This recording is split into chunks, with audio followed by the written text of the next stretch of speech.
I think I heard from the Blair Witch today. Devin, is that a girl name, guy name? I'm not sure if I met that person. I tell you, today is the, the 11th of August 2022. I'm really, I'm really noticing that they're getting pretty assertive, the employed community members here that wish I'd stop collecting data about their failings and just moved on. I've been banned from another place in three, in three cities, even though I haven't been to the offices in the other two cities. And this is a provincial service provider. And so they sure got paid to waste my time a lot, and I never got funding on anything from the beginning. And that's what I said at the beginning. I said WorkBC is never really, I feel like I'm supporting them. They're not supporting me. And, if they asked me if I want to appeal, so I said I didn't read the letter they sent other than email, but the attachment, I'm not sure what it's about. But yes, of course, I always appeal confronting my attackers or oppressors in a public forum, except they never do.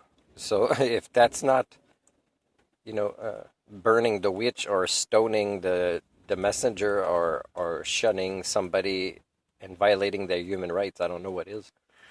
Except human rights is not a concept that your species has mastered and ever will. And the norm, the bigger it grows as a generic automaton kind of unit, the less likely that's going to happen, right? The norm wins over evidence. So, yeah, it's pretty ridiculous, and it's pretty bad here. And some people want to blame this on, settlers from more than a century ago and their Russian pathologies, but it's that's just a lack of accountability on people today to say this, and I'm not saying these influences are not real. It's a way to gather together and keep behaving in bad ways. So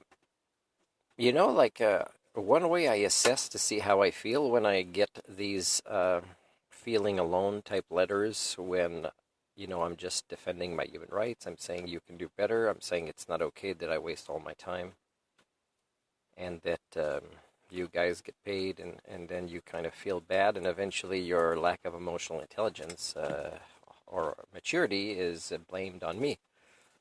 So let's say the guy answers, so what kind of questions would you ask? And, well, I could send, just maybe 4 to start, and say the others will come as I hear the response. But one of them is does everybody over in WorkBC office in Castlegar, is everybody over 18 years of age and considered an adult?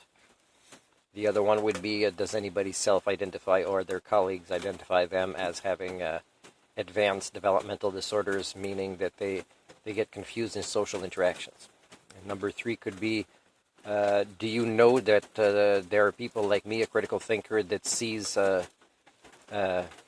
overuse of political correctness as something to not agree to for the sake of losing our humanity, right? That's 3. Number 4 is, can we review every action from the beginning so that you know that what you didn't like I did or said started very often with either your choices individually or to facilitate policies that serve you more than serve me. And they might think, well, it's normal. We work here. We have to have some benefits. Well, you seem to put them ahead of the clientele you serve a little too much. And that's the history of WorkBC as service providers. And again, there's some slightly, well, at least 1 or 2 nicer people or more competent people in this office. But still, the HSD patterns, especially for people that fear to lose their employment or funding, are the same everywhere. It doesn't matter if somebody has better people skills or interviewing skills, or they're better listeners, or they make bigger efforts for you. It still ends up as a dead-end paradigm because of policies and the norm facilitating what doesn't work. So that's kind of what I've been bringing up. And of course, I wasn't at my best last week with COVID, and that's the only apology I would give. But the thing is when I'm not at my best, I'm led to believe something is possible after a job offer to go do training, and then the funding doesn't come in. And now a week and a half later, I get this letter. So it's kind of weird. And, it makes me feel alone. And one way that I know alone as somebody that just, this is not right, and I have no family, I have relatives, I have no family or friends that can support me through these times and say, understand it happened to me too, because people just conform. It doesn't happen to them when they conform, right? And conforming to broken cultural patterns means you're a culture breaker. So anyways, how do I assess myself for how upset or I am right now? And usually it's when I'm very upset with something, I turn it as a motivation to, let's say, get rid of stuff here because I have too much stuff inside here that I hardly use or that has to be better organized, and I get very productive through this anger because I turn this anger into productive energy to kind of, make decisions. Some might be impulsive, but they've been building up, right? There's enough evidence that they could have been done, these decisions, to leave this culture. For example, I did do vlogs where the cup had overfilled like a month ago. And, right, and a letter like this could be, very angry, and then I kind of just plan to leave in 48 hours. But the thing is I'm good at pacing myself too, and I'm going to make sure I have the energy that when I leave, it's a little bit more on my term, and it's well-paced energy, and I have at least a partial plan about where to go. So how I know that I'm so used to this and I don't go in deep despair when the people primates gather together to hurt my reputation for the benefit of protecting their own and facilitating their status quo, and eventually believe that they did the right thing because they all did it together, right?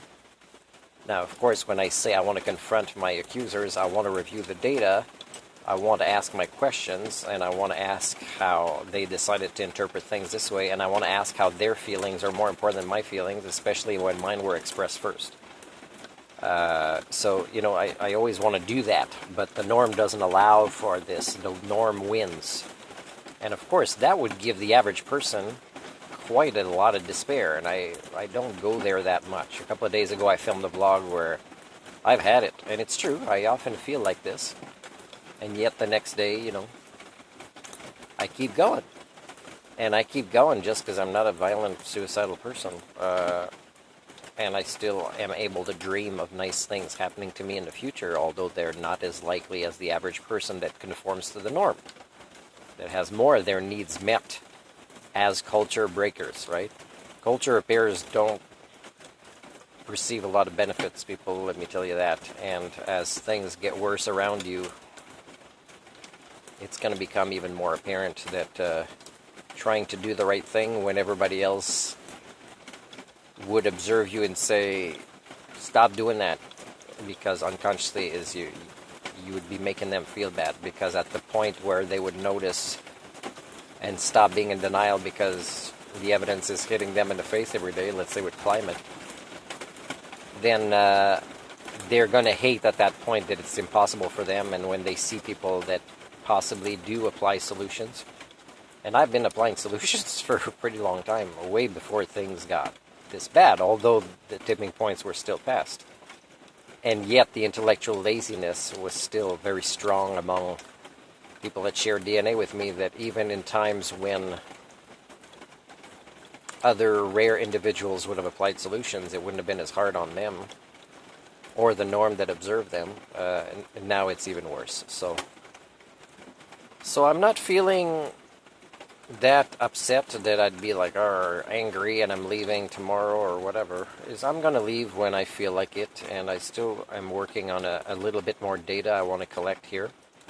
And of course, I've collected so much data that no way will I ever post even 5% of it this year or even in the future, but it's just there, right? It's just there to show this is who I am, this is how you reacted based on what I predicted, and these are the choices that were within your reach, and these are the ones that you chose. And again, I'm kind of tired of making my choices. I'd like to, again, live a simple life. I'd like to just stop being a culture assessor who doesn't get work as a culture repairer. I'd like to live a simple life with a simple part-time job in a simple town with simple interactions with community members and maybe even get a simpleton girlfriend with a simpleton dog. And that's pretty much, I'm already there. I'm already like, I've done enough, and maybe after taking a break in this way, at some point I would get the energy without a terminal diagnosis to write a book. But I'm still not sure. I always kind of review different ways to write the book. Uh, so it's almost like I'm struggling between 12 creative ways to do it, and they're always different. And again, I'd be writing this book for me, not expecting anybody to read it. It'd just be the final kind of outcome to my life that is really something that I can be proud of without anybody saying, I'm proud of you. Just, I mean, coming up with my theory, rebuilding my brain many times, overcoming great adversity, writing a book, developing a good variety of different types of skill sets and intelligence and resilience that came out of it. Overcoming my origins, my roots.